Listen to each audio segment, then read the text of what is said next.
Hello student, कैसे हैं आप। नेक्सस एजुकेशन पॉइंट में आपका स्वागत है। हम हाजिर एक नई वीडियो के साथ। आज हम बात करेंगे BA program third year 6 semester की पॉलिटिकल साइंस। टॉपिक है G77 क्या है, विकासशील देशों के हितों के संरक्षण हेतु G77 की भूमिका की विवेचना कीजिए। अथवा में समूह 77 क्या है, समूह 77 को ब्रेटन वुड्स की जुड़वा संतानों की प्रतिक्रिया किस आधार पर कहा जा सकता है, स्पष्ट कीजिए। तो बच्चों चलिए बात करते हैं G77 क्या है।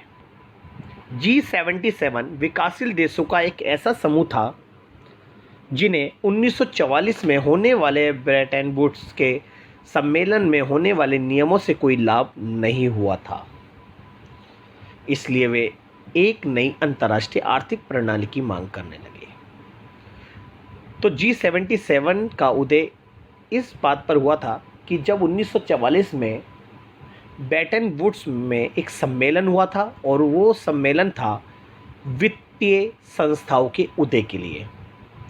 जब संयुक्त राष्ट्र संघ की स्थापना हुई तो जब यूरोप के देशों में ये विचार उत्पन्न था कि हमें एक ऐसी संस्था बनानी चाहिए कि जो हमारी आर्थिक सहायता कर सके और आर्थिक कमी या आर्थिक समस्याओं को दूर करने के लिए संस्था होनी चाहिए। तो इसके लिए ब्रेटन वुड्स में एक सम्मेलन करा। उस सम्मेलन के अंदर दो संस्थाओं का उदय हुआ जिसका नाम था अंतर्राष्ट्रीय मुद्रा कोष और वर्ल्ड बैंक।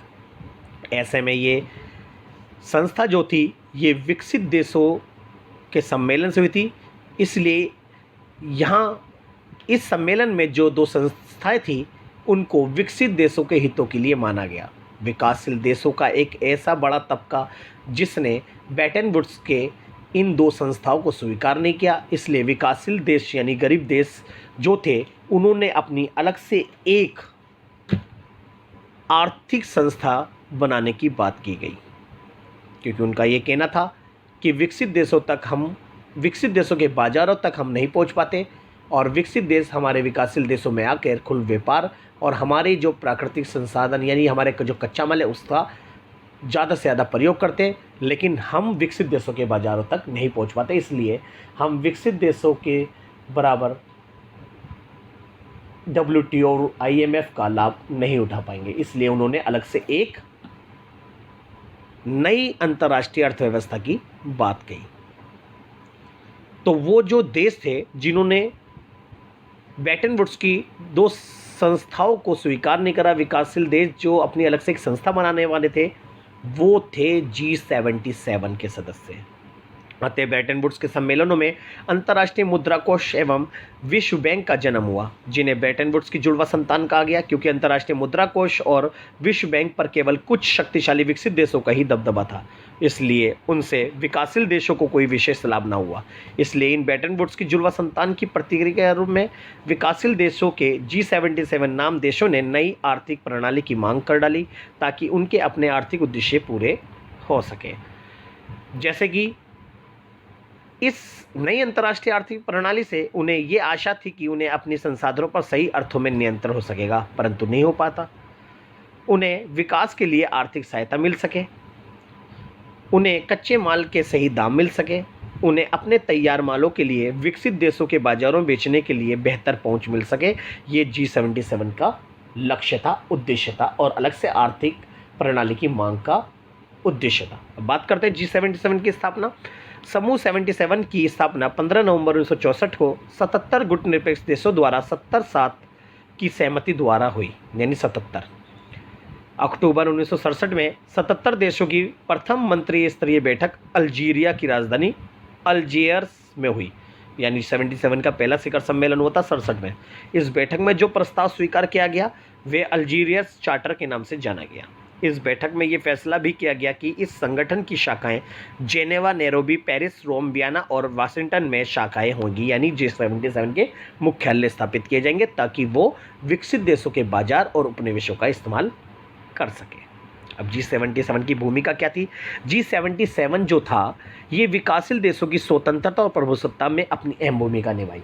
G77 के सदस्यों ने विकासशील देशों के हित के लिए मांग करी और G77 में रहकर विकासशील देशों ने आर्थिक क्षेत्र में स्वतंत्रता और अपने देश की प्रभुसत्ता को कायम रखा। दूसरा है विकासशील देशों के आर्थिक हितों की रक्षा। G77 के सदस्य देशों ने विकासशील देशों में आर्थिक हितों की रक्षा की और व्यापार में आने वाली बाधाओं को दूर करके और इन विकासशील देशों को विकसित देशों के बाजारों तक पहुंचाने में मदद की, यानी उनके आर्थिक हितों की रक्षा करी, आपसी सहयोग को बढ़ावा। G77 के सदस्य देशों ने विकासशील देशों के सदस्य देश जितने भी विकासशील देश थे उनको आपसी सहयोग को बढ़ावा दिया और एक दूसरे में तालमेल बिठाना या समन्वय स्थापित किया। और G77 के माध्यम से इन विकासशील देशों ने अपने हितों को आगे बढ़ाया।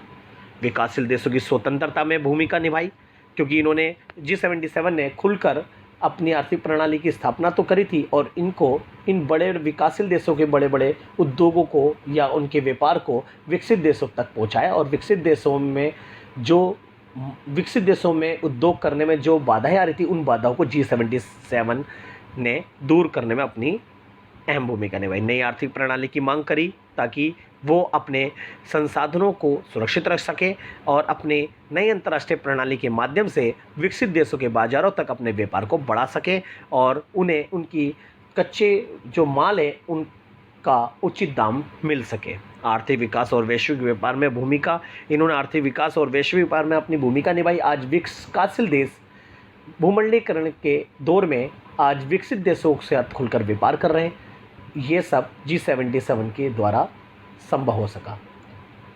जो विकासशील देश हैं आज विकसित देशों के उपनिवेशों में उनके बाज़ारों का अधिक प्रयोग कर रहे हैं। आज बड़ी बड़ी कंपनियां एक दूसरे देशों में स्थापित करे हुए हैं।